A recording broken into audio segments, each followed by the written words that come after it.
Chapter 7. Endlessly she cried, never knowing such pain could exist. Nate placed his hand on Aalliyah's head and pulled it against his chest. He didn't release his hand, and with his free one, rubbed her back, trying in any way to bring her comfort. Nate glanced up and caught Jeramie's eyes. His best friend had sympathy shining in his eyes, and tears seemed to threaten him, but he was holding it back. Jeramie hadn't heard the specifics, but could tell it was awful whatever the phone call had been about. He hated seeing Aalliyah in pain, and that was hurting him. Nate dropped eye contact and kissed his girlfriend's forehead. Many minutes the room remained just as that, but then Jeramie stood up and went into the kitchen. He turned the sink on and returned to the living room, a second holding a glass of water. He held it out to Aalliyah, and she considered resisting, but felt her throat had gone dry. She would have smiled as a thank you, but she didn't have the strength. Slowly she took a sip of cold water and then set the glass on the side table. Her tears flowed and flowed down her face with no end in sight. Aalliyah had gone numb and couldn't process anything. She barely realized the clock was still ticking and that time was moving. She could feel Nate rubbing her and occasionally kissing her, but it seemed very distant, as if it was a void between where he was and where she was. Her mind was completely empty and still, yet ran rapidly. Images of her adoptive parents flashed across from all different times. She saw her earliest childhood memories and those from a few weeks ago. The memories seemed hazy, as if they were slipping away with each second of time that passed. Aalliyah didn't want them disappearing from her mind and hoped to hang on to every one for all eternity. The pain it was causing her made it seem too deep to be real. A 30-second phone call couldn't really change her life as she knew it. It had to be a nightmare. It just had to be. Aalliyah wanted to wake up and find that to be the case, but she couldn't shake the sleep. She shifted a bit, and with her bloodshot eyes met Nate's. She saw the strength in him, but saw the heartache he was feeling gazing at her broken soul. "Please wake me up from this nightmare," she begged softly. "Oh, honey, I wish it was only a bad dream, but this is real life," he replied. "Why did this have to happen?" "I don't know. I would still like to believe everything in life has a reason, but this is just life being cruel. You don't deserve this pain, no one does." "Was this not foretold in the stars?"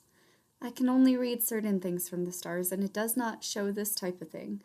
Stars are there to bring hope. There is enough darkness in the night. They cannot be consumed by it too. Some aspect of the night must continue to have light." She nuzzled her head back onto his chest, and the silence took over the room again. A while more passed. Jeramie stood up, and the two briefly turned his direction. "It's getting late. I'm off to bed. Good night, you two," he declared. For the first time since the phone call, Nate looked at the clock. "Oh, wow, it's midnight," Nate spoke, shocked to discover how many hours they had sat there. He was also surprised that Jeramie had remained up so long, as usually he was in bed at 10 o'clock. At the latest. "Aalliyah, would you like to go to bed or continue sitting here?" "Are you tired?" she questioned. "Don't worry about me. I'm here for you." "We can go to bed. Just please hold me all night. Please tell the library staff I won't be in for a while. You can tell them in the morning. I want you to stay with me as long as you need to. That way you don't have to go home and be there all alone. Thank you."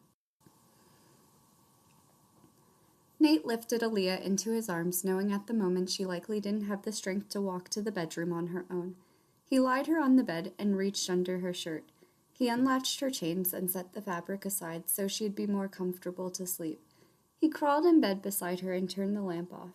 His arms curled around her, and he clutched her tight after kissing her cheek. She continued shaking and sniffling, and he knew he would be lucky if she got any sleep at all. He wanted to stay awake with her, though, so he could try his hardest to comfort her. Over and over he rubbed her shoulder blade. The night hours were long and dragged out, but finally the dawn broke, and the sun caressed the land. Nate rubbed her shoulder and kissed her cheek. Softly he stated, "I'm going to go to the kitchen and eat something. Would you want anything?" She shook her head. "Do you want to come out of the bedroom?" Again she shook her head. He kissed her cheek again. "All right, I'll be back in a bit. I love you." Nate went into the kitchen just as Jeramie emerged from his room. He inquired, "How is she?" Nate informed, "Not well. She barely managed any sleep at all last night.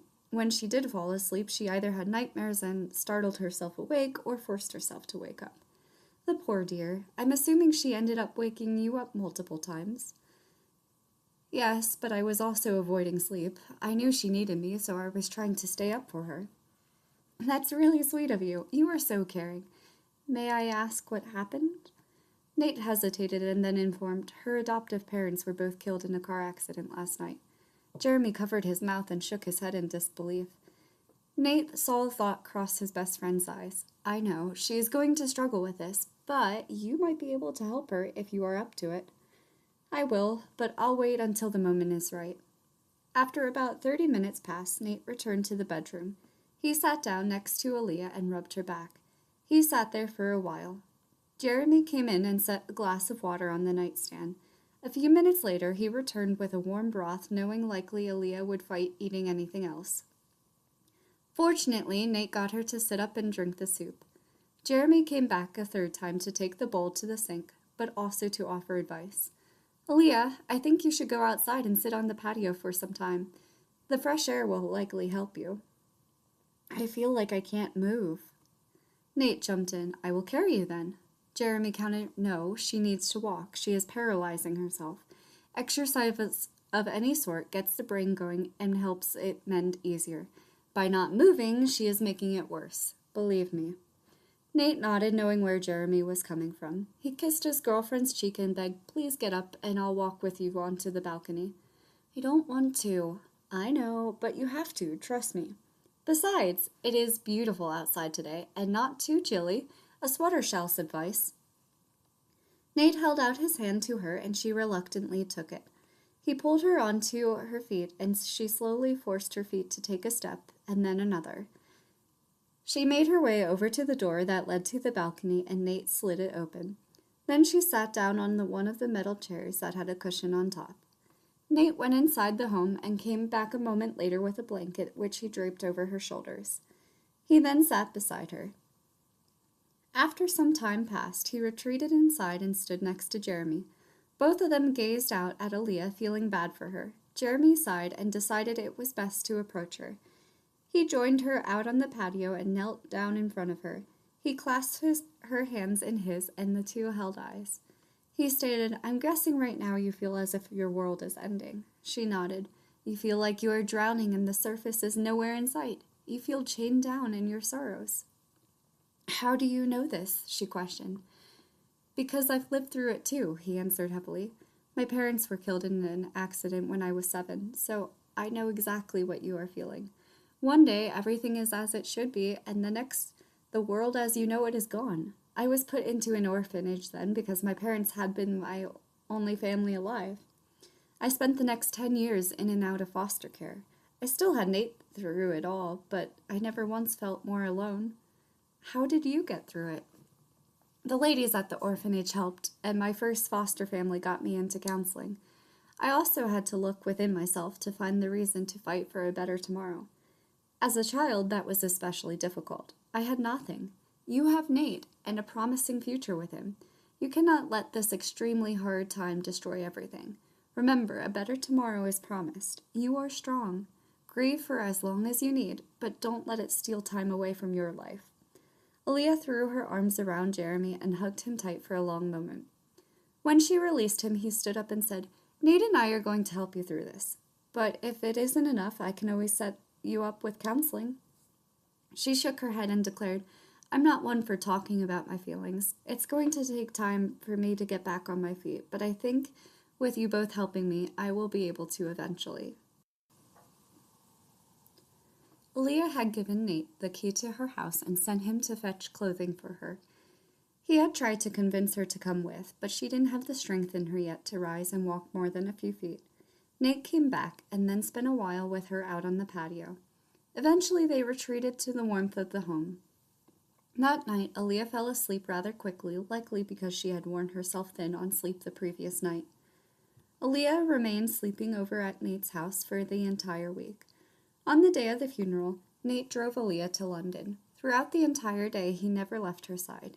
He had met her adoptive family once a few months back for Aalliyah's birthday. He didn't know them well, but it still hurt him knowing their absence was hurting the lady he loved. He helped to make sure the funeral was as beautiful as it could be to honor the two. The whole time he held on to Aalliyah and did all he could to try to ease her pain. Once the ceremony concluded, he drove her back to his house where she remained. Finally, on December 9th, she had the courage to try returning to her own home for the night. Nate told her if she couldn't handle it to call him immediately and he'd come over to her place. At first, sleeping in her bed without his arms encasing her was lonely, but she made it through the night.